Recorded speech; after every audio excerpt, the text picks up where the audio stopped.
Yay, we're at the second MCU tie-in game, and it's probably one of the worst, if not the worst. Because lo and behold, for Jova's delight, Sega recruited Edge of Reality to do a gaming adaptation of the Incredible Hulk 2008. Oh boy, just So like we have a licensed game made by a very questionable developers about a source material that has little action in it and a very shallow story. What Hey, could possibly go wrong? Well, hey. did Ed Norton write this one too? Oh No, he god, didn't. forbid. No, but he is in the game. Hey Yes, guys, of all the games to have most of the voice cast from the movie, it's this one. Practically every major important is here. hey guys, have I ever told you about the superhero film where Edward Norton was a contriving, controlling actor prima donna who tried to write out the script? Yes, mentioned yes, that yes. in the I am movie of course commentary. talking about Birdman. Hold on, hold on. Listen to the scream that the Hulk says when he jumps off screen, because it's golden. Wait for it. Ah, that It's canned stupid. Hold on. roar. It gets even worse when I actually start the game. Canned. Okay, I will give credit to the game. It starts with was supposed to be a lead scene that was incorporated in the Avengers movie. Bruce Banner trying to kill himself in the Arctic, but then failing when he hulks out. That is nice, and that's probably one of the only nice things you will hear me saying about this game. For starters, most of the models look butt ugly. I'm sorry, this is just. The PS3 version is probably the more detailed, and then we immediately cut to the chase scene in South America. Now, why Bruce was in the Because- Antarctic or the Arctic or wherever that is supposed to be, we'll never know. No, Tim Roth's face looks terrifying. Oh, by the way, this is supposed to be the HD version, by the way. Just giving you that heads up. To be honest, again, I'm like guessing- I said, I'm- this is again, the I'm more guess- polished version. For example, Dr. Rogero 1 reviewed the Wii version of the game, which is even worse, believe it or not. Is it the same version? Is it the same game? Yes. In this occasion, the Wii version the SD version is also identical to the HD version. In that case, now I can actually say this probably. What probably happened to is that they made the game for the Wii, and then it was ported to the HD consoles. My guess is maybe because of the extra power of the HD consoles, they were able to program things a bit better for these versions. I don't know. I don't know, Pedro. As someone who's dealt with Edge of Reality in the past, I can assure you they are not the best when it comes to graphics. Anyway, I'm by no means saying that they are, Jova, but that's the only theory I have. Allow me to give a bit of a history lesson on Edge of Reality. Edge of Reality are sort of, shall we say, well, what some people like to call the student class of developer. They're not the best developer, they're not the worst. The thing is that they have a bit of a I'll say more reputation later. of kind of being mediocre. Case in point, they are the people sort of responsible for the death of the War for Cybertron series. Basically, War for Cybertron, which had a sequel called Fall of Cybertron, both of which were games made by Moonlight Studios or High Moon Studios, the same people who made the ever so respected Daredevil game, Deadpool game. Deadpool. Yeah, Deadpool game.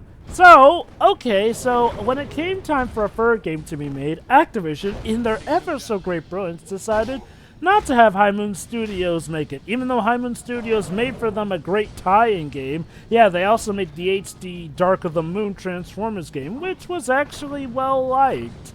But, so, did Activision decide to have them come back for the third installment of the War for Cybertron series? No! They gave it to Edge of Reality. Oh, what's even better? They made it a tie-in thing by making it a crossover with Transformers 4 Age of Extinction. But mind you, in this crossover between War for Cybertron and Age of Extinction, the two worlds never meet. I'm not kidding. In this crossover, the two worlds never meet. And then it They ends mean with the Jen. 3DS version? Nope. Well, that's the thing. No, wait. You mean the SD version? If I recall 3DS correctly. one. Oh, the 3DS version. Not from my... Okay, not in any official campaign. Maybe in, like, the multiplayer, but, you know, not... no actual story bits. You know, that's kind of what you make a crossover for. So, we had a tie-in game, which of course had to be rushed to coincide with the theater release of Transformers 4. A game nobody was asking for because... Nobody was really asking for that crossover because they knew what would happen if they made it a tie-in game.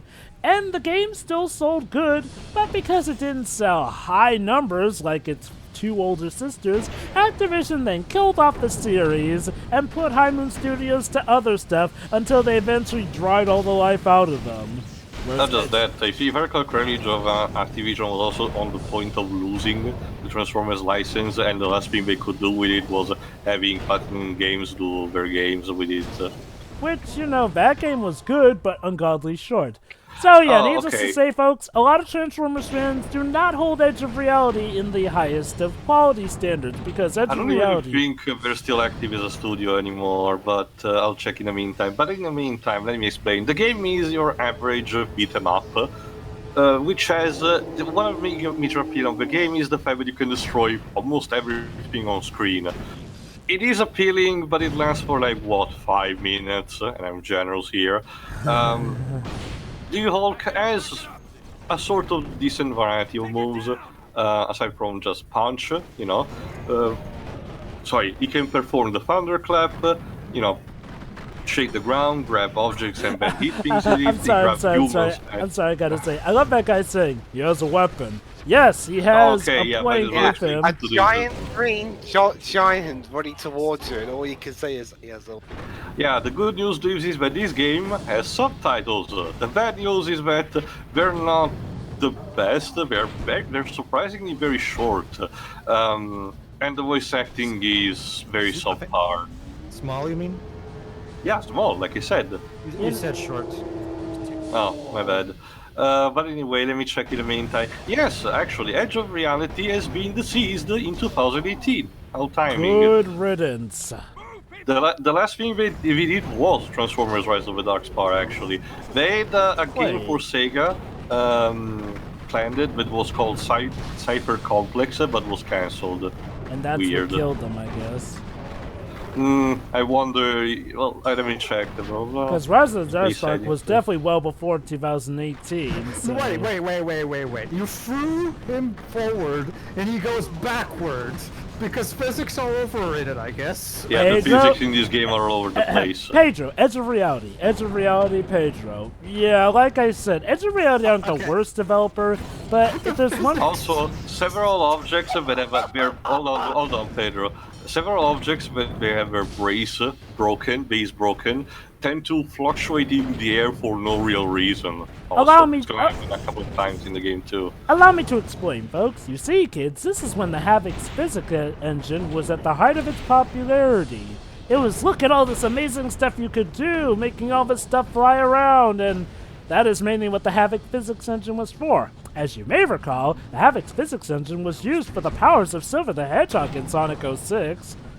One of the crowning achievements of the freaking engine. I mean, the physics system in the 2003 version was more limited than this, but at the very least it functioned. It's also fun you mentioned that, well, I think, no, not right now. But basically, there was actually another Hulk game released 3 years prior to this, called Hulk Ultimate Destruction. Yeah, it was made by the same team who made the 2003 game, Yeah, and I reported, well, I guess you can attest to that, Pedro, because the reports that I got was that game was infinitely better compared to this one, so it feels as if Sega rushed this out just for the sake of having a tie-in, you know, and didn't put any much care. An actual decent Hulk game had been released, so... Yeah, that's because for Ultimate Destruction, they weren't limited to making the movie tie-in, so they were able to base it on the comics, so they were able to have a lot more freedom. He phased through that. Not just that, Jova. You touch anything, and that thing gets sent flying just by you touching it. The physics are...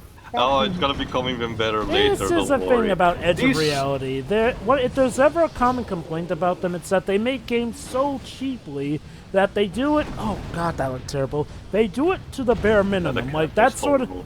if I could say there's a trademark of Edge of Reality, it's doing stuff at the bare minimum. It's like, yeah, there's technically physics, not good physics, but we got physics here. Yeah, there's beat 'em ups. Look at how much you can beat stuff up. It's I guess that's what they call their edge of reality, because they're at the edge of reality. They never actually get back to realistic physics. Anyway, basically, if you remember, this is the 7-Up factory, the one, factory, yeah, as the the one game produces calls the it. green liquid, and this function is your tutorial stage. I love which, how to a be fair, helicopter can fit in there. Fine. Also, for the record, just letting you know, despite also appearing in cutscenes and having some audio logs between missions here and there, you never control Bruce Banner, always the Hulk, which, to be honest, it's fine as a concept alone. I don't mind in that sense. I get it that it's supposed to, most Hulk games have the dichotomy of controlling Bruce Banner and having more like, say, stealth section and anything to spice things up. But in this case, it's treated, as you will see later, it's treated more like in a sandbox fashion.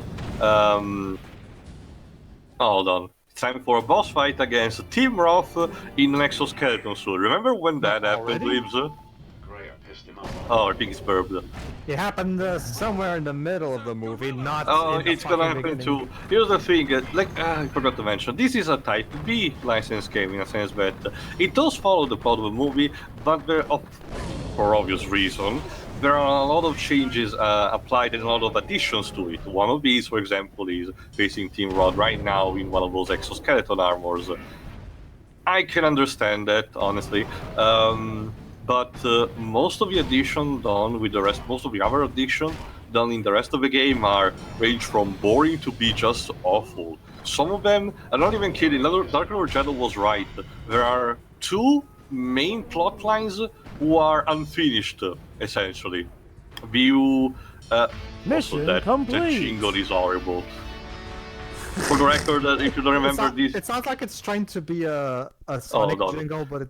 And here's General Talbot Ross, voiced by William Hurt. Banner knows what it was. I'm going to find him. I'm going to put my foot in his throat, and then I'm going to ask him. Yes, William Hurt is usually not giving a shit. Also, that soldiers was clipped out. Also, isn't it interesting how Tim Roth's lookalike here looks better than he did in the very first scene? It's still him Inconsistent voicing him, by modeling. the way, though. Becomes that thing at will. I don't have to answer that, soldier. Banner was brilliant, So that music. one in a generation, but he's a scientist. Well, why not just take the data to someone else? Because he is the Yes, you should, like Jova mentioned in the movie commentary, Ross in this particular story wants to dissect the Hulk for no real reason. Hold on, I Yeah. think... but I've gotten used to the brutality of the yes, that's Edward Norton, by the way. When he surprises me And by he reaching doesn't out give a for things shit I at all. need. I both cherish and dread those Yeah. moments. The difference between RDJ and Edward Norton is that it's harder Edward to tell. Norton. Responsibility for his crimes. Really? I thought it was one of those Microsoft And yes, things that out sound of like nowhere, we jump with the Hulk in the middle of New York. Brazil. No, Brazil please. is the concept art. That's just the concept art. But yeah, Yes, back and- to... Anyway, as I was New as I was York. saying, I thought for a second it was one of those Microsoft sound things that sound like Edward Norton. So yeah, this is Or like one of basically a those set- call things that you get, when it's like, "Hello, you have reached Edward Norton. Press 1 to hold."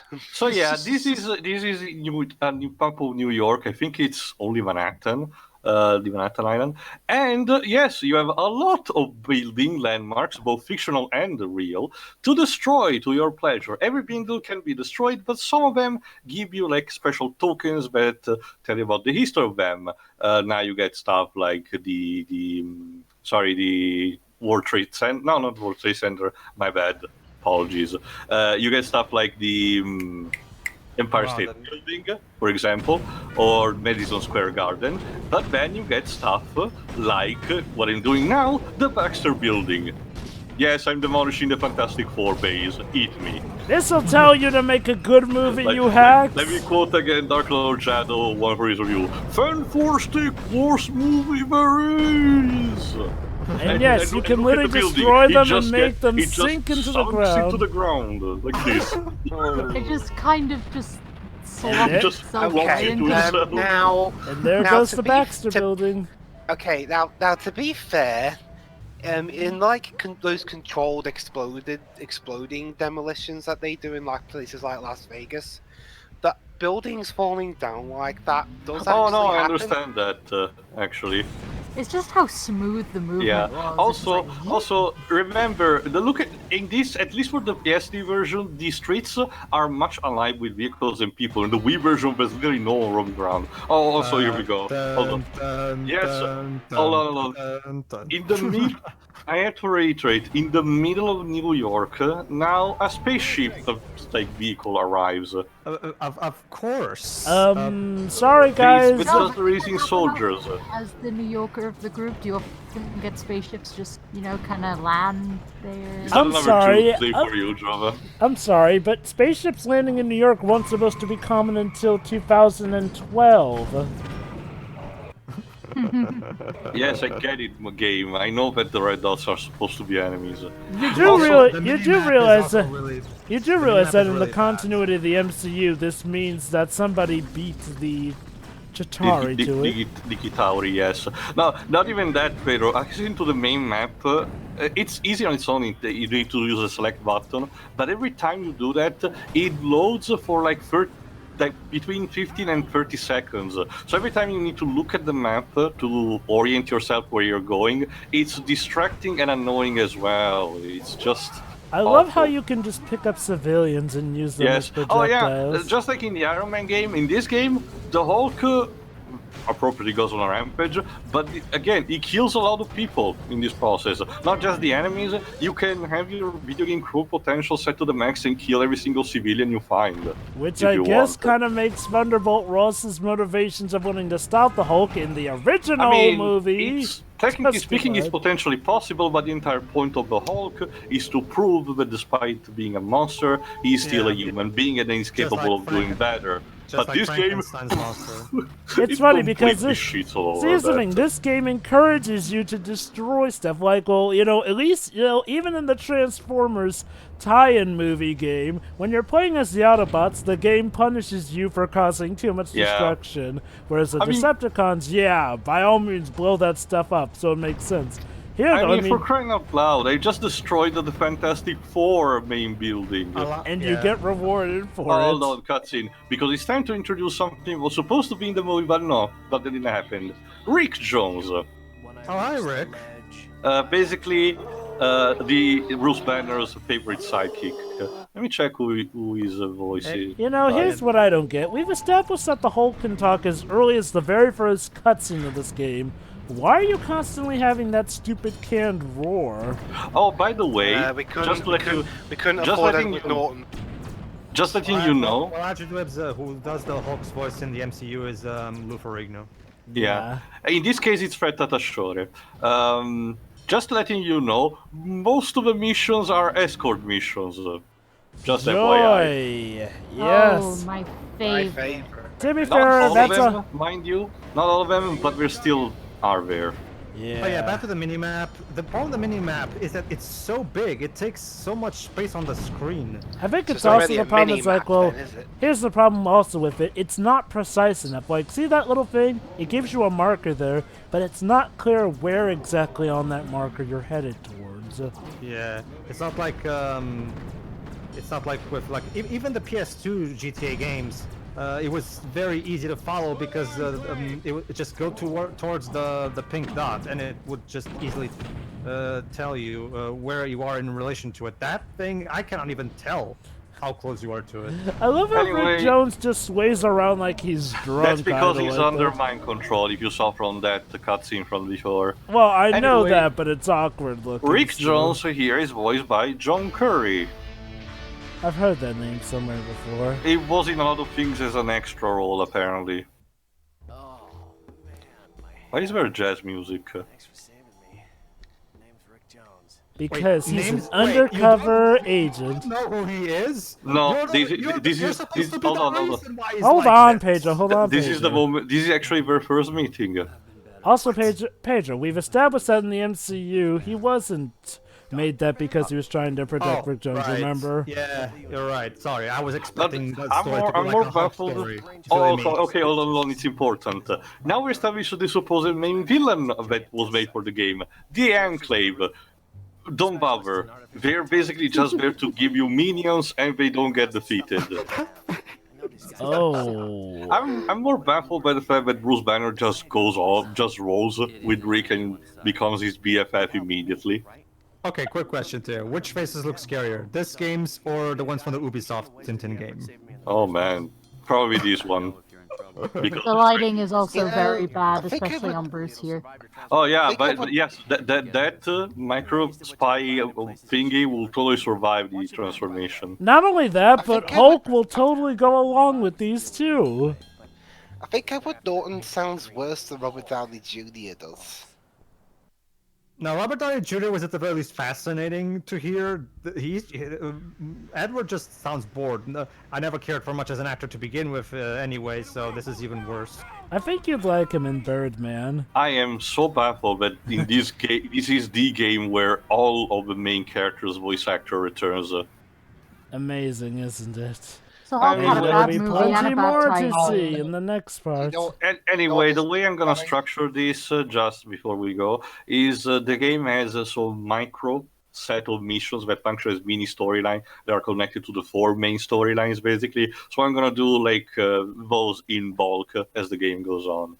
So see you Also, for part. hang on, one other thing. I just realised you said all the voice actors come back. Yeah. Movie. Yeah. Yes. Oh crap! More bloody Liv Tyler's bit. Well, if there's any consolation, she has like what 2-3 lines. That's still. Anyway, see you for part 2. See ya. Yeah. See ya.